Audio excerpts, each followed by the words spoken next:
Meta is rolling out a standalone desktop app for Meta AI. Welcome to GadInsider, your place for the latest tech news. The new Mac app is part of the Meta's latest push to provide AI tools for business owners and creators who rely on Facebook and Instagram. The Mac app brings new tools compared with Meta AI's existing website and mobile app. For example, it lets users share part of their screen so the assistant can see what they're working on and provide more specific answers. Meta says the feature would be useful to businesses who want guidance on crafting posts, ads, and other content. The company is also giving Meta AI the ability to tap into more business-friendly features like its own analytics and advertising tools. People with professional Facebook and Instagram accounts can now connect Meta AI to Google Workspace and pull in documents, spreadsheets, and other data relevant to their work. According to Meta, this will help businesses better manage ad campaigns and get advice tailored to their companies. Meta explained in a blog post, "You can ask Meta AI questions about your business and get answers drawn from the context only Meta has,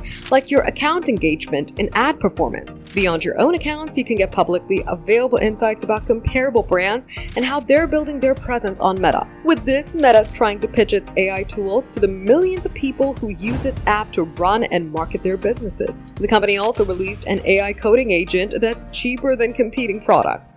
The move could also draw more people to Meta's AI subscription offerings. While the new Mac app is free to use, the company has been slowly introducing rate limits for its more advanced AI features that require a Meta One plan. For more updates, subscribe to GadInsider, like and share the video, and don't forget to press the bell icon so you never miss any update.